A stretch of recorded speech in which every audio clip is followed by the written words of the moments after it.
Harnessing Ancient Wisdom, Stoic Strength and Gita Grace. Chapter 1, Storms Behind Calm Skies. In the thick mist of battle, a young Greek general named Thales, later a famed astronomer, found himself surrounded by an army that could not be moved and an oppressor that could not be stopped. He remembered a teaching from Epictetus. It is not the event that troubles us, but our judgment of that event.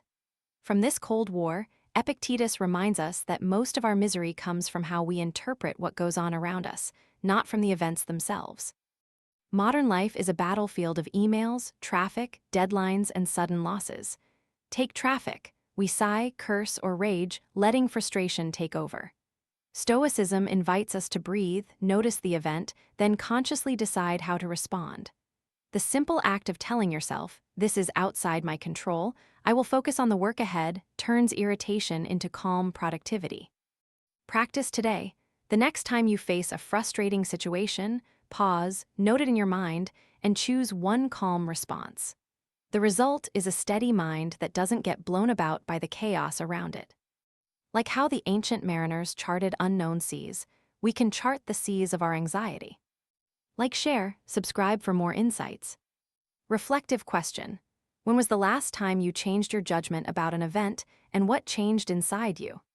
Chapter 2, The Silent Warrior of Duty. In a quiet pastoral village in ancient India, Arjuna, a righteous but troubled warrior, stood in the lush field of the battlefield of Kurukshetra, his bow in hand and tears in his eyes. He paused and questioned whether he should fight, fearing death, suffering, and the loss of loved ones. Krishna stepped forward, his divine guide and friend, and whispered the timeless mantra of the Bhagavad Gita: "Be true to your duty, yet detach from the results." Arjuna's dilemma mirrors the modern professional who is caught between ambitious projects and the burning desire to stay present with his family. Detachment does not mean indifference. It means acting fully without letting the outcome dictate your sense of worth. Apply this today by setting clear objectives for a creative project or a negotiation and committing to excellence. Once finished, let go of the worry of applause or failure. Let your work live on its own merit. Like, share, subscribe as we continue this journey of purpose. Reflective question. How do you currently let the outcomes of your actions affect your sense of identity and worth? Chapter 3, The Rhythmic Dance of Mind and Body. Think of the myth of Sisyphus, cursed to roll a boulder up a hill for eternity, or the disciplined practice of a bodhisattva in the Gita who pushes forward with unwavering faith. Their common thread is not the reward, but the consistency of action. In daily business, the rhythm of regular habits, morning walks, focused deep work blocks, and evening reflection, creates a pattern of resilience that can weather unexpected crises. Consider a small startup that, faced with an overnight server failure, pulls together early mornings to patch backups because they had previously invested in such a habit. Their calm response demonstrates that disciplined practice beats pure luck. Today, set one new routine you will commit to daily this week, whether it is a brief journaling exercise or a 20-minute stretch. Let consistency replace panic. Share your ritual in the comments. Reflective question. What habit could you cultivate now that would become a source of unwavering strength when the world turns chaotic? Chapter 4, The Sculptor Within. Both the Greek sculptor Phidias and the sage Yajnaśni are famous for shaping marble and soul alike. Phidias chiseled the Parthenon to reveal the divine within stone, while Yajnaśni's recitations of the Gita carved a calm mind amid the roar of the battlefield. The lesson is clear. Character is not born, it is carved through deliberate intention. A modern lesson is to practice value-based journaling.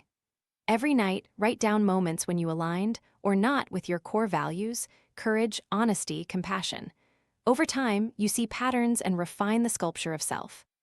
Apply this, pick one value that feels essential to you. In 5 minutes, think of how you lived by that value today and what could be improved tomorrow. Like and subscribe for more value-based wisdom. Reflective question. Which value would you like to strengthen through intentional practice, and what immediate action will you take to do so? Chapter 5, The Horizon Beyond Self. The ancient philosopher Socrates once said, "Know thyself." The sage from the Bhagavad Gita further expanded this into "know yourself, and you will be free." Freedom, in both traditions, comes from seeing beyond the ego's endless desires to the steady stream of consciousness.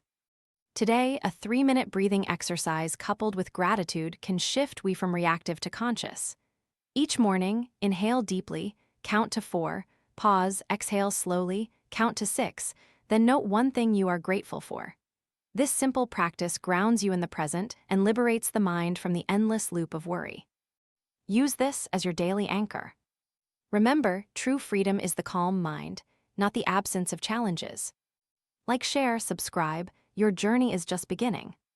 Reflective question: when was the last time you felt truly free, and what circumstance allowed that freedom to surface? Philosophy Spotlight: Stoicism, the Inner Compass. Stoicism, born in ancient Greece and practiced by the Romans, teaches the disciplined art of emotional mastery through the clarity of perspective.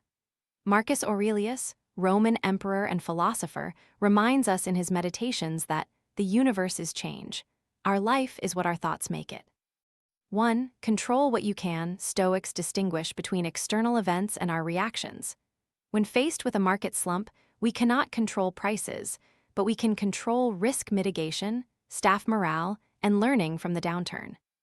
2. Daily reflection. Aurelius wrote nightly to himself, reviewing lessons learned and commitments.